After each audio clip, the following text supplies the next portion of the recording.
I'm inviting then anybody who is was on your chat to if you need to raise a hand and say, you know, something really happened in that chat room that you really want to make sure the rest of us hear about. Is there someone with that kind of a response to what you heard? Sunil Gupta, who has just raised his hand. Sunil, you can unmute yourself, can you, or do I need to unmute you?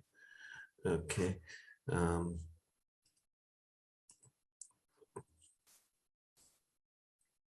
Okay, Sunil, try and unmute yourself now. Yeah. Thank you, brother. So I'll keep it very brief. What we discussed was, so we had 3 people and we were talking about primarily waste management, and I gave an example of what is happening in Delhi in India. So our landfills are burning. There is a big landfill in Delhi which is burning, and this is because of the mess that we all have created. And when we look for solutions, we always are in a position or in a tendency to pass the buck on the government. And I have seen this, and particularly with the municipal bodies, the environmentalist, everyone is not. So where is the solution? The solution is awareness, is education. It begins from me, it begins from us, it begins at home. If I will not create 1 kg of waste every day, rather I will just create 100 grams of waste, and most of them is biodegradable, and that goes in compost. So that way I am saving, and this is 1 person. Multiply by 3.2 billion. See how much waste we will save. That is the solution. So this was the kind of conversation that we had, and I'm looking forward to Edmund Rice International and other people on board to really look whether it is plastic, whether it is waste that is creating a lot of greenhouse gases emissions and adding up to the heat, adding up to the temperature. So if we can collectively work toward in finding solutions, and education, schools, children is one way. So thank you. Thank you, Sunil. And the invitation remains open. If you've felt a good comment in your group or something from your group that has called you forth and you'd like to say something to the larger group, please take advantage now and let us know that you'd like to say something. Some people. Sister Maureen, Yeah, okay. You can unmute yourself, Sister Maureen. Okay, thank you. In our group, I was sharing about an initiative I heard during the week. It has been, it came from the Global South, I think Argentina, where they're talking about a climate debt swap. And it's suggesting that if the debts were cancelled, they would have a finance to finance a just transition in their countries, and it would also have the potential to leave trillions of dollars of fossil fuel reserves in the ground. And they are supposed to be a mass mobilization in June during the G7 meeting. So that's something, climate debt swap it was called. So I think there's potential there for some involvement and advocacy at the time. Yep. Thank you, Maureen. Anne-Marie, Quinn, James. In ways, I would like my companions who are in with me, Anthony from Zambia and Yvonne from Kenya, if they would like to speak. But I was so shocked maybe to hear the stories of those 2 countries where water is in such shortage and food is in such shortage and poverty level is so high, and the situation where of the women there. So that was real reality of those 2 people today. So maybe they would like to tell their own story rather than I speak for them. We Anthony. have James who has put up his hand while the others come up. James. Blessings to everyone. Thanks. I think over here in Zambia, the Christian brothers are putting up their best. We are trying our best to help to reduce the issue of deforestation. I think I shared in my group, most of the people are depending solemnly on charcoal burning to raise money, to get food, and to do other things. So the issue I just shared with that in our small group, that the issue is about education. We need to educate people. We need to create awareness, particularly people who are not formally educated, who haven't been to a classroom. The challenge here also is the language, particularly myself. I'm a foreigner in Zambia, and then trying to adapt and then trying to talk to the people, I need the language. So it could be the case of each of us who are into various ministries. Language, do people understand what we are trying to say? That's another challenge. And then over here, water is an issue. Christian brothers, we are trying our best to provide potable water for people.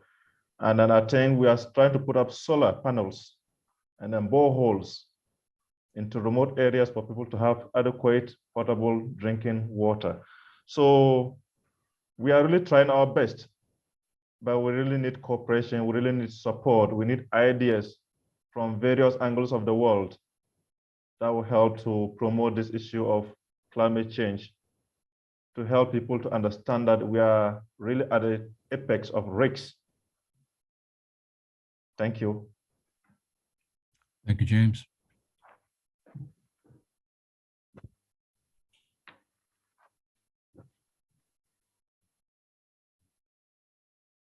Really need to keep that pressure on governments in terms of reparations. The global north has wreaked havoc on the global south, and although some money is being ploughed in now,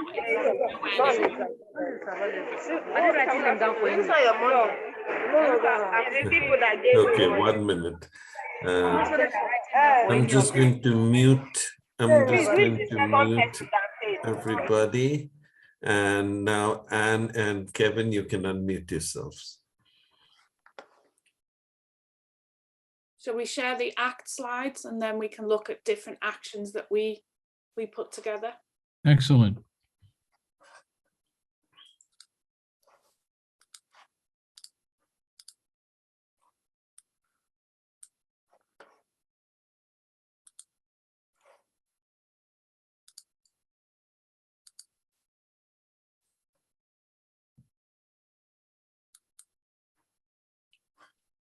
So we just referred to Loudout Sea and its impact so far in its 7-year history, but how can you participate, or how can it become a lived experience for you?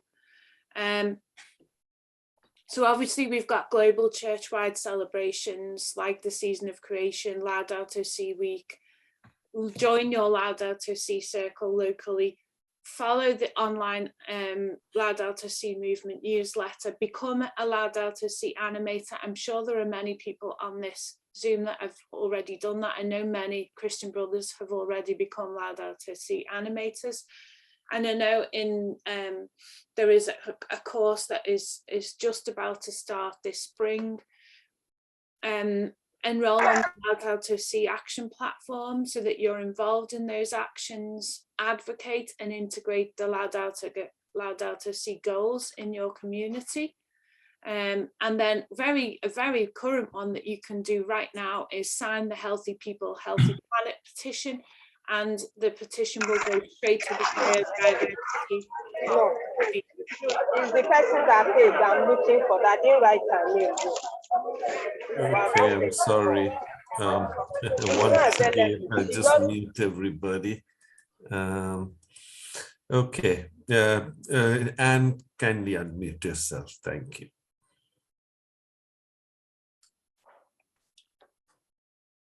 Another one of the actions that we were thinking about in terms of our fuel crisis and our energy efficiency. This quotation is really pertinent from Ursula von der Leyen, the President of the European Commission, and it very much echoes a lot of the words that we read in the chat about everybody can do something. There are actions that we can all take in our own lives that have repercussions, and also send out those positive waves to the other individuals that we know. And it says that everyone can do something, reducing energy consumption that we have overall, the individual contribution by 450 million Europeans makes a big chunk. So and again, I'm talking about this from a European and a UK stance, but we can all do a lot in our own homes in order to reduce the consumption. So some of the things that we need to do, of course, we need to advocate, we need to keep the pressure up on government to propel the major structural energy changes, for example, through the COPs. But locally, we can pick the low-hanging fruit, if you like. So support changes such as stop selling and driving SUVs. I know I see them all over the country, these huge vehicles that people don't need, and they're just literally big fuel guzzlers. Insulation of our houses, the installation of heat pumps is a new and a very common, well, it's becoming more popular, particularly in the West. They're quite expensive to install, but they do provide energy efficiency in the short term, turning down our heating or air conditioning. And of course, we were forced to work from home in the pandemic, but working from home has meant less travel, and therefore we're becoming less reliant on fuel, using trains, not planes, and the investment and the use of public transport is something that we can all do locally and try to advocate for locally. And I don't know whether people have seen this 10-point plan, but very recently, the International Energy Agency, because of the fuel crisis, has published this plan globally to cut oil demand by 2.7 million barrels a day in the next 4 months. This is what they're saying that all cities and countries can do. You can't read all of them there, but again, they're on that resources page. And it's something that they should have been telling countries to do a long time ago in terms of reducing their reliance on oil. So again, it promotes working from home. It looks at freight, it looks at car-free Sundays. So imagine if every city in the world went car-free in cities, it would reduce, obviously reduce pollution, but also reduce emissions massively. It advocates that we all work from home for at least 3 days a week if we can. So there are various actions there that the International Energy Agency is trying to promote with all countries.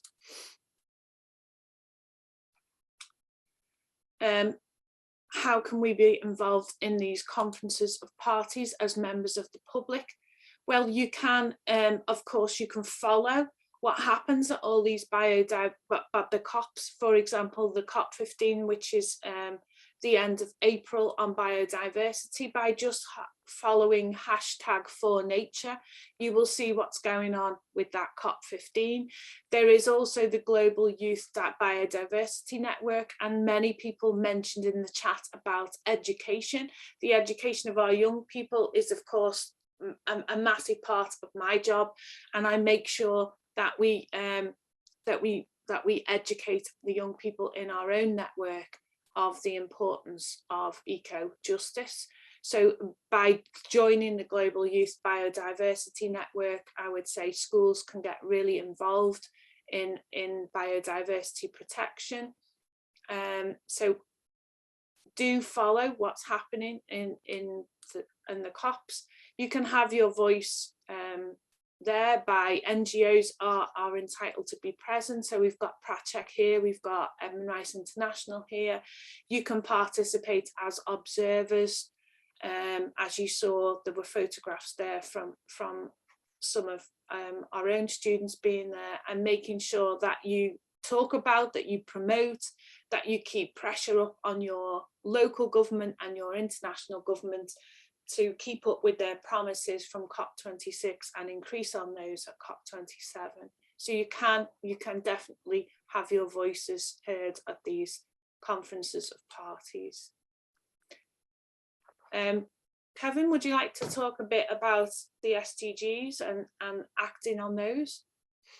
Well, thank you, Ann. Yes, thank you also for the reference to what schools can do. I think that's really an important feature of what's on offer here. For many of us, there's so much, so often, and from so many directions, it's hard to focus.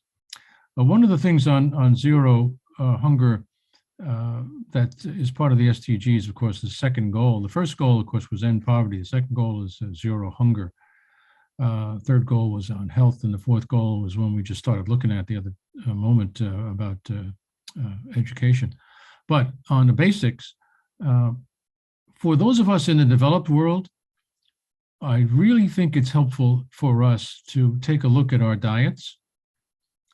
And in this country, and particularly in North America, ending the food waste is a huge issue, and we're not careful about it yet. I'm blaming myself, or I'm accusing myself again of not being careful about my food.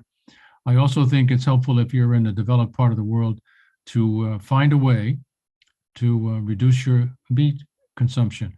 Meat is an enormous blight, in a sense, on the planet. The amount of resources that go into raising cattle and other animals that could be diverted to plant crops, and also the amount of water it takes to raise a cow, from a small cow to a steer, is it's an obscene amount of water for what the payoff is. And mostly the sadness is, right now we've done this to the planet. We've given the planet a taste of the hamburger, and now it's going to destroy us all, because basically it's a vicious cycle that, particularly in parts of the world that have forests, they cut the forest to grow the soybeans to feed the cows, and then they ship the cows' meat back to the parts of the world that want that kind of food, and the cycle continues. So we need to stop that somehow, and I'm calling on all of us in the developed world to begin to change our meat habits, perhaps go meatless at least once a day, maybe twice a week, and in my case, I can do more. So I would urge that on folks in terms of how to help the planet by looking even at your own diet. I've also put in the chat box my email. As Kevin Mullen reminded me, there is a newsletter that's produced by Edmund Rice International. It's called Carbon Rangers. It's a monthly. I produce it here in New York. It's no paywall. It's a free service, and we try to keep the world of Edmund Rice International informed about what's happening in terms of care of Earth. So I put that out there as an invitation to anybody who's on the call today, and I'll stop there.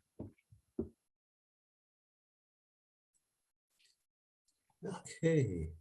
When you say I'll stop there, are you stopping your presentation now? I'm stopping to let people respond, or maybe Ann wants to say something, or maybe Tina wants to say something. All right. Okay, Ann, you still have your slideshow up. Would you like to carry on, or? I'll just very, very briefly follow up on what Kevin said about meat free. And many of our schools in the UK now are having at least 2 meat-free days in their school. So that's the ripple effect is being felt there. So, and we've done a lot about food waste in our schools, reduced food waste, reduced plastic in the school kitchens. So those sorts of things are being done locally. That's really important. And in terms of food security, I would say it's definitely about education, advocacy, and tackling waste, donating locally where you can, and food poverty is such an issue, even in particularly in Western countries as well, like the UK at the moment. One platform I would like to highlight is something called Count Us In. You can join a community that encourages and informs on what you can do to make changes that matter. It uses 16 simple steps. Once you join it, it follows how you get on. For example, if you commit to meat-free days, and then it gives you some advice, and then it encourages you to take the next step and the next step. And although it's run from the UK, it is an international community that are involved in that. So it's another good way to make small steps in your own life or community, to make big changes globally, hopefully.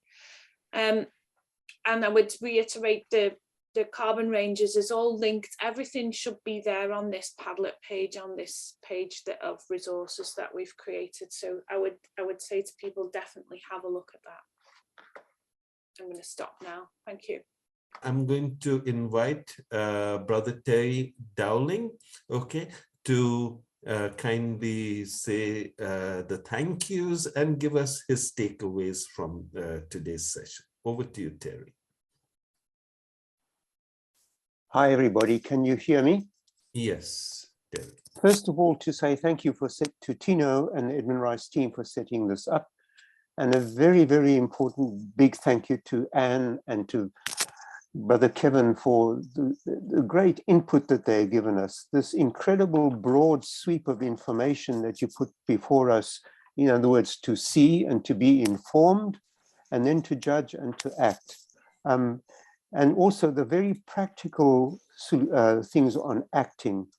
So just to say thank you for all that. It must have taken an incredible amount of work to put this all together. So thank you, Anne, and thank you, Brother Kevin. Just to take away what I thought, I was in a small group of 3 people, myself included. One was a sister from Nairobi and one was a sister from Ireland, and 2 different countries and perspectives. The sister from Nairobi is working in a slum, and the challenges of the slum of garbage and lack of water and sanitation. And then the sister in Ireland saying how traditional crops that used to be grown have not been grown because of EU regulations, etc. And now suddenly with the wheat crisis, the farmers are being asked to produce wheat. So 2 different realities and how people can help and do something at their particular reality. So I take away from that we all can do something where we are, especially when we looked at all the initiatives to act justly. So thank you to everyone, and thank you everyone for participating in all this. It was a great, great informative. I enjoyed it so very much. Thank you very much. Thank you, Tino. And thank you, Terry, for that. And once again, Anne and Kevin. And now you can unmute yourself if you would like, or in the chat, you could say a bye to one another till we meet again on May 3rd. Thank you.